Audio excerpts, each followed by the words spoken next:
Hello and welcome in youth academy. I am Kriti. So आपको जैसे कि पता था, हम मेडिवल इंडियन हिस्ट्री के यूपीएससी प्रीलिम्स पीवाईक्यूज की सीरीज़ को कंटिन्यू कर रहे थे। तो हमने अपना लेक्चर 1 एंड लेक्चर 2 में हमने टॉपिक वाइज सारे क्वेश्चंस को देखा, उसके एनालिसिस जाने, साथ में साथ एलिमिनेशन ट्रिक्स भी देखा और टिप्स भी देखा, और साथ ही साथ हमने हैक्स भी देखे कि कैसे हम क्वेश्चंस को सॉल्व कर सकते हैं, सम द इंस्टिंक्ट के थ्रू, सम एक्सटर्नल सेंस के थ्रू। ओके, सो आज की क्लास में, जैसे कि मैंने आपको पहले ही बताया था, आज की क्लास में हम टर्मिनोलॉजीज एंड मिसलेनियस क्वेश्चंस के बारे में देखेंगे, जो कि मेडिवल इंडियन हिस्ट्री में आया है as a form of questions. Okay, so let's do this part.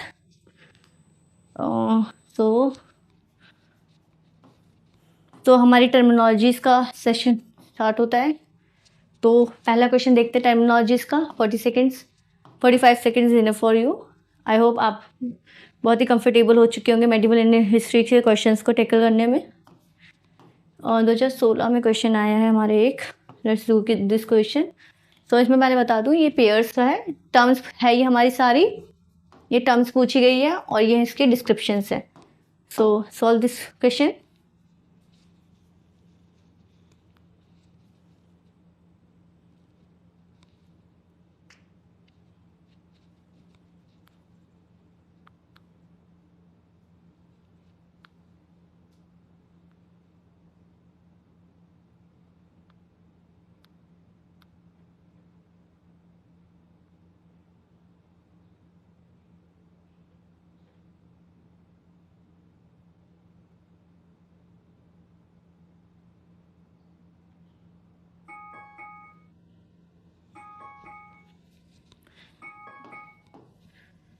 तो ऐसे क्वेश्चन थोड़े मुश्किल हो जाते हैं, बट आपको ऐसे क्वेश्चंस में कुछ ऐसी ट्रिक्स ढूंढने की कोशिश करनी चाहिए जो आपको एक इंफॉर्मेशन दे रही हो। ठीक है, इसकी अरिपत्ति टर्म दी हुई है, इसमें देखते हैं। इसमें मैच ऑफ द फॉलोइंग नहीं करना, इसमें ऑलरेडी मैच है, आपको बताना है कौन सा करेक्ट है और कौन सा नहीं है। ठीक है, तो land revenue from which was set apart from the maintenance of the village tank. Okay, ठीक है।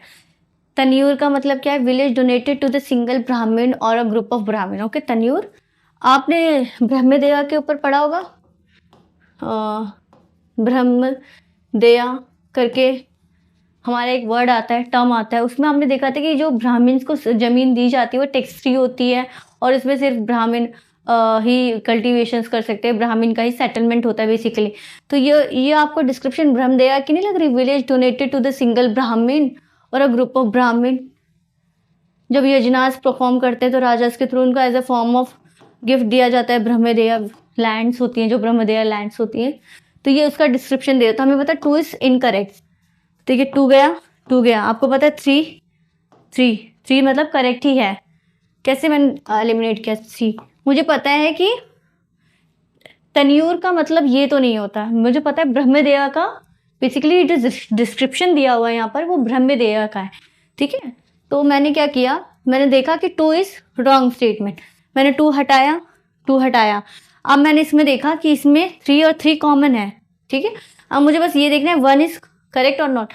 मैंने ज़्यादातर ऐसे ट्रिक्स में देखा है, ज़्यादातर जो ज़्यादा ऑप्शन होते हैं वो करेक्ट होता है, इसलिए मैंने 3 को टिक किया था। ठीक है, तो देखते हैं D is the correct answer. अब डिस्क्रिप्शन देख लेते हैं, तुक्का मारने से अच्छा थोड़ा देख लेते हैं अरिपत्ति का मतलब क्या है। Aripatti refers to the land whose revenue was set aside from the maintenance of the village tank. ठीक है, for the maintenance of village tank, मतलब land whose revenue was set aside, ठीक है, for the maintenance of village tank के लिए अरिपत्ति। ठीक है, this system was crucial for irrigation and the agriculture sustainability in the southern India, so this pair is correctly matched. Tenure was not village donated to Brahmins, but rather large revenue divisions that function as independent administrative unit in South India. आपको tenure का मतलब ये है description. ठीक है, कोई याद करना। The term does not specifically refers to the Brahmin grants, so is not correct. अब Brahmin grants की बात करें तो इसका आंसर हो जाएगा brahmadeya.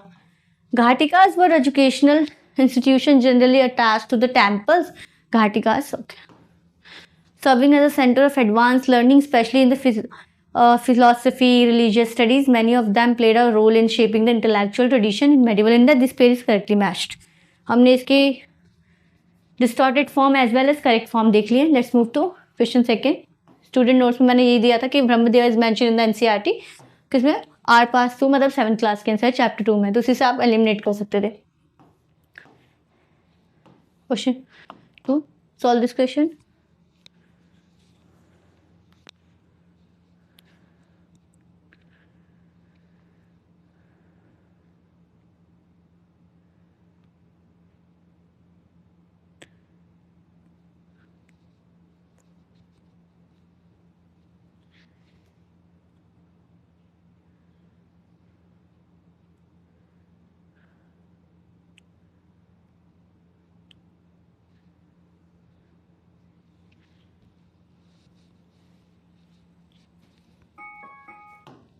With reference to the economic history of medieval India, the term अग्रघाटा।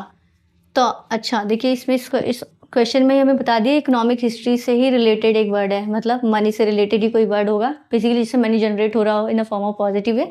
तो agraghata refers to bonded leave, अच्छा इससे भी हो सकता है मनी जनरेट, ठीक है। तो अग्रघाटा, अगर अग्र प्लस घाटा से देखते हैं, घाटा से घाट समझ सकते हैं हम, घाट, घाट से मतलब कुछ वाटर से रिलेटेड होगा, ठीक है।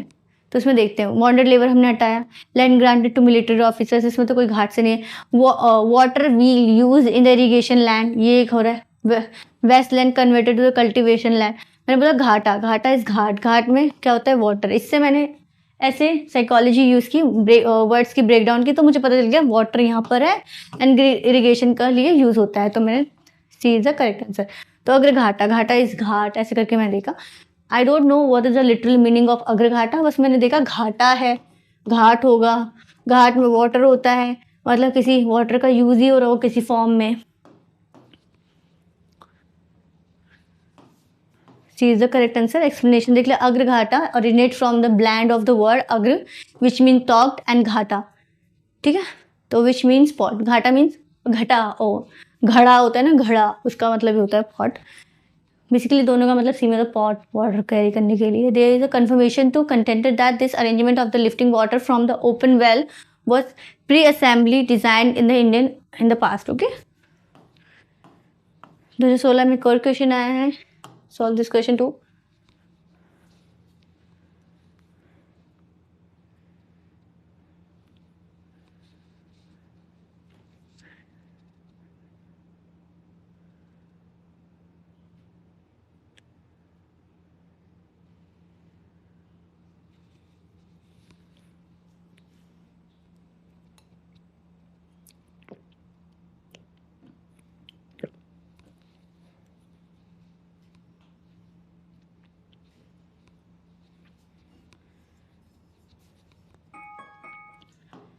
हाँ, तो उसमें पूछा Banjaras during the medieval period of the Indian history word generally, okay.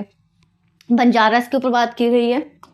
अगर हम प्रेजेंट वे में सोचे, बंजारास, बंजारास हमने देखा है जो आपने ट्राइबल्स कम्युनिटीज़ के बारे में सुना होगा, जो इंडिया में ट्राइबल्स कम्युनिटीज़ रहती हैं, हमने इस फॉर्म में बंजारा के ऊपर देखिए कि बंजारा एक तरह से जो घुमंतू लोग होते हैं ना, जो ट्रैवल बहुत करते हैं, नोमैड्स होते हैं, उनके कॉन्टेक्स्ट में मैंने बंजारा के ऊपर कभी रीड किया था, तो मुझे उसी से कुछ लग रहा था।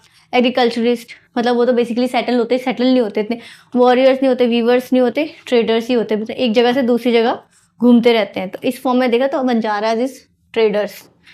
और एक मूवी हुई थी उसमें बंजारा द गर्ल होती है जो कि कैसे घूमती है, समथिंग मेरे को ऐसे करके कोई सेंस आ रहा था, तो मैंने ट्रेडर्स लगाया। C is the correct, D is the correct answer, there is galat.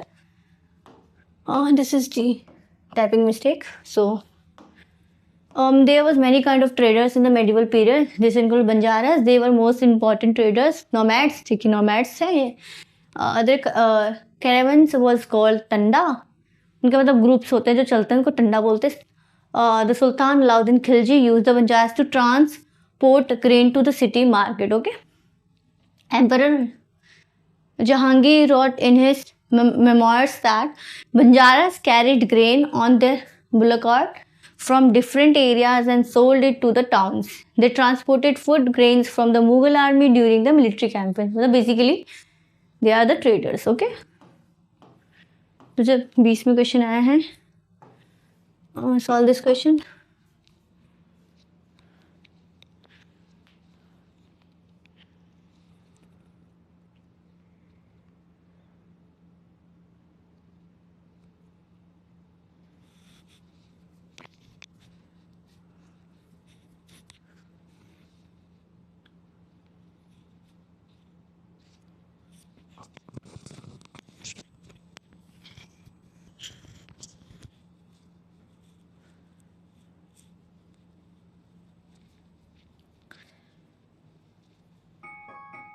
तो इसमें विच of the following phrase define the nature of the हुंडी जनरल रिफर्ड इन, बेसिकली हुंडी generally referred to in the source of the post Harsh period. So okay, हुंडी क्या, मैंने हुंडी से हमारे यहाँ हमारे एरिया में कहावत है कि हाँ बहुत हुंडी लेके आ गए हो, तो मतलब बहुत हुंडी मीन समथिंग पैसे से रिलेटेड, समथिंग मनी. ओके, ऐसे कहावत होता है, बहुत हुंडी लेके आ गए तुम. ओके, तो हमारी तरफ एक कहावत है basically the UP and the Bihar side की. तो तो एक ऑप्शन देख लेते हैं. The advisory issued by the king to his subordinate. Okay. B, a dairy to be maintained for the dairy account. C, a bill of exchange. D, an order from the refrigerator to his subordinate. देखिए इससे bill of exchange से पता चल रहा है सब money related, and हुंडी का मतलब ही बेसिकली इस कहावत में देख रहे हैं तो is money related. C is answer. Trick देख लेते हैं. Hundi is term is used even today. Basically जो उत्तर प्रदेश है, बिहार है, उसके सब झारखंड साइड तक भी हुंडी एज अ मनी को डोनेट करते हैं. Okay, solve this.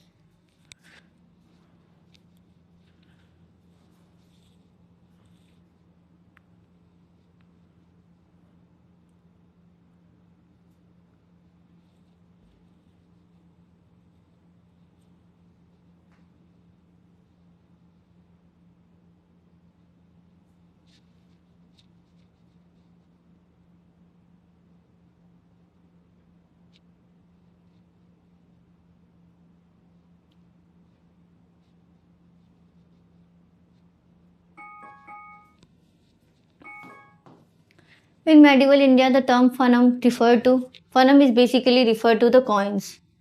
इसमें इतना कुछ लिटरल मीनिंग आ नहीं रहा है, तो फनम इज कॉइन्स. ठीक है, B is the correct. Description देख लेते हैं, फोटोज देख लेते हैं फनम की. Something related coins. Coins were called by popular names such as anna. Okay, anna के ऊपर तो पता ही है, अन्ना बोलते हैं, 10 आना समथिंग, आना. कैश, निंगलो, कोगडो, दो, ऐसे ये terms in the form of फनम को रिप्लेस करके ये टर्म्स भी आ सकते, तो पूछ सकते हो. दूब, एस्कुडो, फनम, फारूकी, करशपरा, काश, कौन, कास्ट का तो भी होता है, मोहर, नया पैसा, पगोड़ा, पनम, पीस, पाई, रुपया, सुवर्णा, Tanga and Tanka. The funam was a small coins used in the South India between the 9th to the 19th century. These small gold coins, basically they are gold coins, weight as little something to this gram and the diameter less than a centimeter. So these are the funam, the gold coins. Let's move to next question.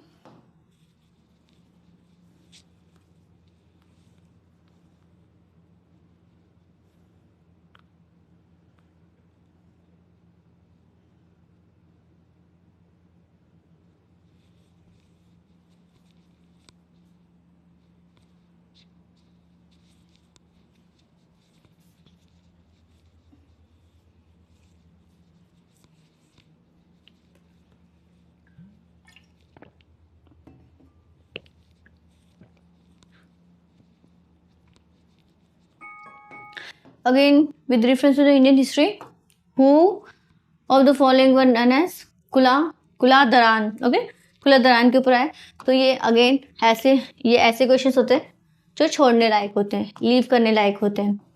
इनको leave करो, आगे बढ़ो, और अभी हम इनके बारे में पढ़ेंगे ताकि नेक्स्ट बार लीव ना कर सके. बेसिकली ये सईद आंसर्स है.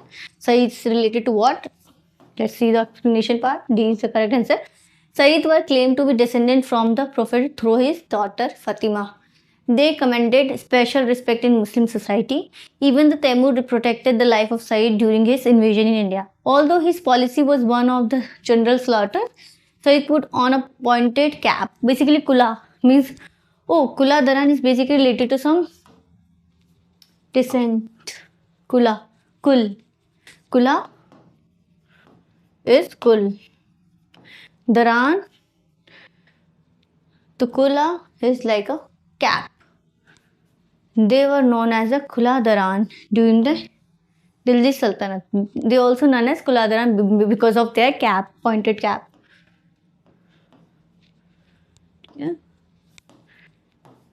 हमारी टर्मिनोलॉजीज के क्वेश्चंस खत्म होते हैं, अब हम मिसलेनियस क्वेश्चंस में आते हैं। Let's move to our first question of this. 2015 में क्वेश्चन था, solve this question.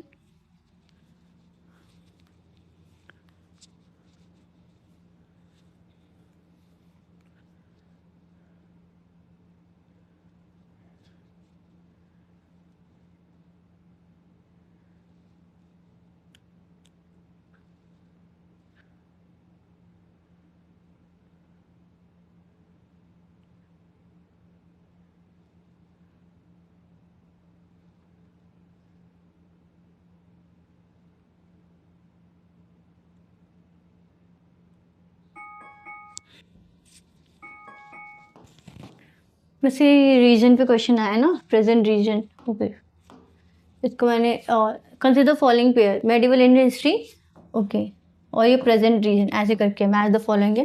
Champaka central India में है, दुर्गारा जम्मू में है, कुलहुत्ता मालाबार में, ओके, ऐसे है ये, ठीक है। तो देख लेते हैं। तो आपको इस क्वेश्चन से पता चलता है कि जो हमारे आर्कोलॉजिकल साइट्स होती हैं, इंपॉर्टेंट रीजन्स होते हैं, उसको आपको एक मैप के आना, मैप में पता होना ज़रूरी है, ठीक है। तो आपको इस टाइप के भी फॉर्मेट में आपको रिविजन्स करनी है। तो देखते हैं, चंपका सेंट्रल इंडिया, मुझे जितना याद है मैंने मेडिवल इंडिया में पढ़ा था, जो चंपका है, लेट मी सी, मैंने पढ़ा था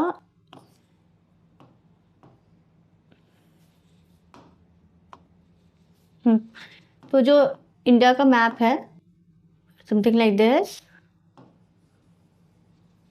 ठीक है।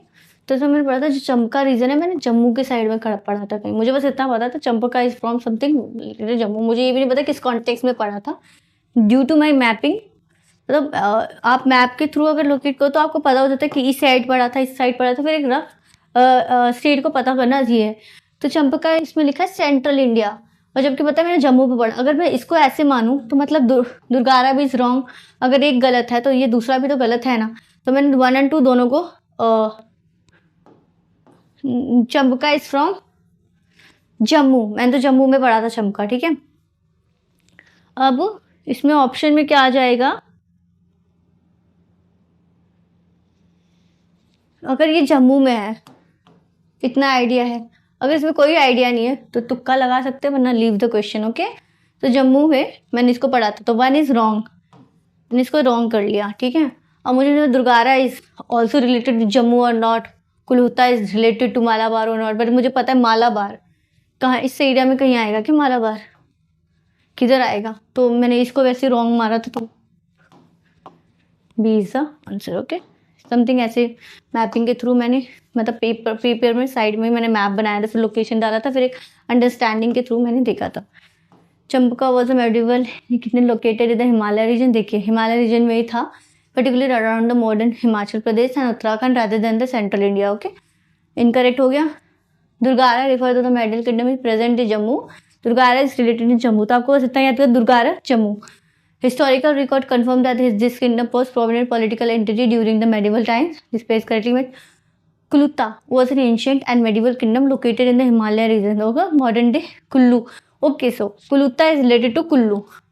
Kullu Manali, okay, Himachal Pradesh, in not in Malabar, which is in Kerala.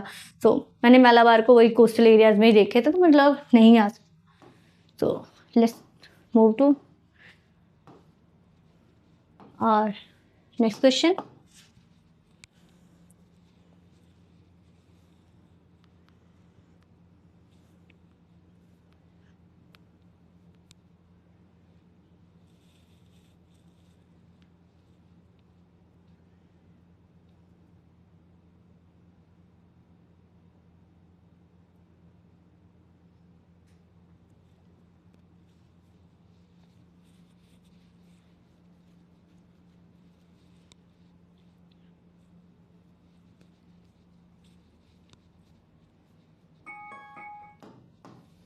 तो which of the following history, Indian history, which of the following are essential feature element of the feudal system. Feudal system समांतवाद से related है। देख लेते हैं, a very strong centralize political authority, a very weak provincial और local political authority. ये आपको थोड़ा वो नहीं लग रहा कि गलत स्टेटमेंट जा रहा है? क्योंकि फ्यूडल्स लॉर्ड होते थे, वो बेसिकली स्टेट को कंट्रोल नहीं करते थे, अपने लोकल रीजन्स को करते थे। सामंतवाद सिस्टम यूरोपियन में वेसल्स लॉर्ड्स से रिलेटेड था, ठीक है, सर्फडम से रिलेटेड था यूरोप की बात करें तो। बट इंडिया का जो सामंतवाद फ्यूडल सिस्टम था very different from the European serfdom और द वेसल्स टाइप सिस्टम।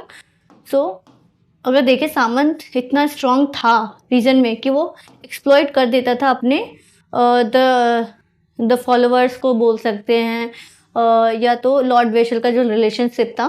तो अगर स्टेट इतना स्ट्रांग होता और ये इतने वीक होते तो ये सिस्टम चल पाता? मतलब ये भी तो एक स्ट्रांग होल्ड किए हुए थे इस सिस्टम में। तो ये तो आपको कंटेंट रॉन्ग लग रहा है, मतलब ये इससे राइट में डिस्क्रिप्शन में नहीं जा रहा है feudal system in India basically, वो भी मेडिवल समय में। एंशियंट समय में इतना नहीं था, मेडिवल समय में बहुत ज़्यादा स्ट्रांग हो चुका था फ्यूडल सिस्टम, ठीक है। इसको मैंने एलिमिनेट किया था 1 and 1। 3 is the common. अब सारा देखना है कि 2 इज करेक्ट और not. Emergence of administrative structure based on the control and possession of land. Of course feudal क्या थे? लैंड होल्डर्स ही थे large farmers, basically large farmers ही हुआ करते थे, जो कि उनके पास बहुत ज़्यादा लैंड्स होती थी as compare to the other ones. तो दिस आर करेक्ट। तो हमारा B is the correct answer.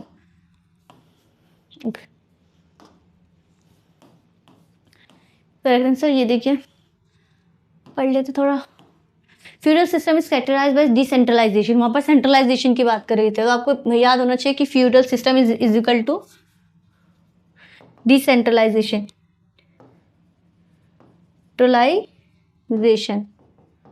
ठीक है। Meaning political authority, feudal lords hold significant power rather than strong centralise state. देखिए कैसे गलत किया है, ठीक है। Unlike the Mauryas or the Mughal Empire, feudalism often led to the fragmented rule. Hence, statement is not correct. Feudalism is in medieval India was based on control and possession of the land. Is all about the land. Ancient से लेके आप medieval तक जाओगे, is all about the land. Still today is all about the land and possessions. ठीक है? Where land grants like jagirs were given the return of the service. This system created a see. जो जागीर्स हमने पढ़े थे कैसे related हो हमारे feudal system से। जो जागीर्स in the form of military service, in the form of salary provided by the rulers to the service providers, जागीर्स होते थे इन द फॉर्म ऑफ जागीर्स, मतलब land grants, the land portions का। उसी को वो इकट्ठा कर करके इतने लार्ज लैंड लॉर्ड्स बन गए कि वो सामंतवाद सिस्टम को क्रिएट हो गया, ठीक है। तभी अलाउद्दीन खिलजी ने ट्रांसफ़र करना, अलाउद्दीन खिलजी के अगर हम एक पॉजिटिव एस्पेक्ट देखें उनके रूल का, तो उन्होंने जो जागीर्स वो देते थे, बट वो जो जागीर्स के जो रूलर्स होते थे, असाइन किए जाते थे, वो बेसिकली चेंज होते रहते थे। हमने पढ़ा क्यों चेंज होते थे, कि वो ताकि करप्शन ना क्रिएट कर दे, उनको लोकल रूट्स को कैप्चर ना कर ले, ठीक है। So it's all about the land. So system created hierarchy, landlord which extracted revenue from their territories. Land-based relationship is a key feature of the feudalism, where feudal lords held land under the authority of the higher overlords such as king or emperor. They provide military service and other obligations in the exchange of the land rights, and they too exploit the other peasant and marginalized farmers.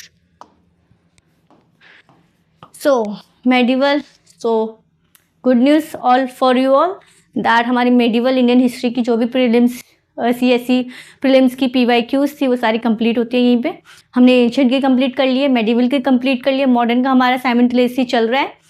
And from now onwards हम art and culture के topic wise PYQs की series को देखेंगे।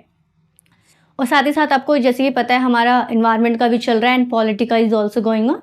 सो अगर आपको और किसी the GS topics GS subject से PYQs चाहिए तो please do comment in our session box. Okay, so thank you everyone for watching this session and stay tuned for more updates.